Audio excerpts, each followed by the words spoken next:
चौथे टेस्ट मुकाबले के पहले ही दिन जब भारतीय टीम मुसीबत में पड़ी नजर आ रही थी और ऐसा लग रहा था कि अब जल्द ही भारतीय टीम का बेड़ा पार होने वाला है और यहां से कोई भी बैट्समैन टिकने नहीं वाला, लेकिन एक बार फिर से ऋषभ पंत भारतीय क्रिकेट टीम की मोर्चा संभालते हैं और साई सुदर्शन के साथ मिलकर एक अच्छी पार्टनरशिप बनाते हैं। इस दौरान उन्होंने 48 गेंदों का सामना किया और 47 रन बनाए, लेकिन इस पारी में जो 48वीं गेंद थी उनके लिए एक काल बन जाती है और वो एक ऐसी गेंद थी जो उनको इस पूरे मैच से भी बाहर अब कर चुकी है। जी हां, क्रिस वोक्स की 48वीं गेंद जो ऋषभ पंत खेल रहे होते हैं तो उस गेंद को खेलने के दौरान वो बॉल को मिस कर जाते हैं और वो गेंद उनको राइट फुट यानी उनके दाहिने पैर में जाकर सीधा इंपैक्ट करती है और वो बॉल इतनी जोरों से इंपैक्ट करती है कि ऋषभ तुरंत ही वहां पर जमीन पर गिर जाते हैं।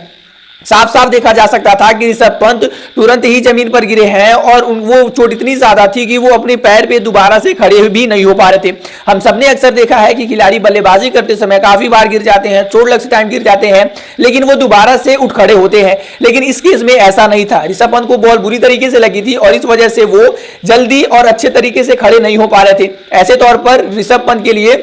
फिजियो तुरंत ही आते हैं और तुरंत ही उनका इलाज चालू भी हो जाता है। स्प्रे लगाई जाती हैं, पट्टियां मारी जाती हैं, लेकिन फिर भी ऋषभ पंत काफी ज्यादा चोट में थे और जब उनके जूते और उनके सॉक्स को निकाला जाता है तो देखा जा रहा होता है कि वो बॉल काफी बुरी तरीके से उनको पैर को चोट पहुंचा चुकी है और वहां से ब्लीडिंग भी हो रही थी। और यहां से अब बुरी खबर भारतीय टीम के लिए आ चुकी है कि ऋषभ पंत क्या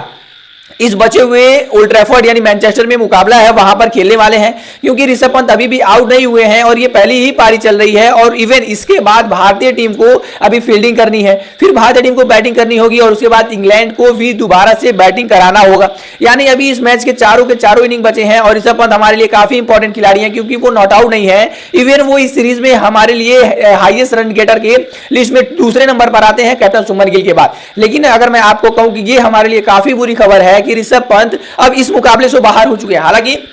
अभी उनके इस सीरीज से बाहर होने पर या फिर वो रूल्ड आउट हो चुके हैं इसके बारे में अभी कोई भी कंफर्मेशन नहीं आई है, लेकिन हाँ ये बात तो पक्की हो चुकी है कि ऋषभ पंत बचे हुए इस ओल्ड ट्रैफर्ड के मुकाबले में यानी जो भारत की अभी एक इनिंग चल रही है और जो 3 इनिंग आने वाली है वहां पर वो बाहर हो चुके हैं। और इसका कंफर्मेशन अब दे दिया है साई सुदर्शन ने प्रेस कॉन्फ्रेंस के दौरान, जो उनके साथी खिलाड़ी थे जो उनका साथ निभा रहे थे। और साई सुदर्शन ने भी इस मुकाबले में अच्छी 61 रनों की पारी खेली। हालांकि वो बेन स्टोक्स का शिकार हो जाते हैं और इस दौरान उन्होंने ऋषभ पंत का बखूबी साथ निभाया था। और जब वो प्रेस कॉन्फ्रेंस में मैच के बाद आते हैं तो वो बताते हैं कि ऋषभ पंत स्कैनिंग के लिए गए हैं और ऋषभ पंत अब श्योरली इस मुकाबले में हिस्सा नहीं रहने वाले हैं। वेल, अब बहुत सारे लोगों के मन में ये सवाल होगा कि पिछले मुकाबले में हमने देखा था कि ऋषभ पंत के इंजर्ड होने के बाद ध्रुव जुरैल ने तो कीपिंग कर ली थी और उसके बाद से बैटिंग ऋषभ पंत ने की थी, लेकिन इस बार क्या होने वाला है, क्योंकि जब ऋषभ पंत खड़े नहीं हो पा रहे हैं तो आखिर वो बैटिंग कैसे करेंगे और उनकी जगह क्या ध्रुव जुरैल बैटिंग कर सकते हैं। तो चलिए जानने की कोशिश करते हैं। दरअसल आईसीसी का रूल कहता है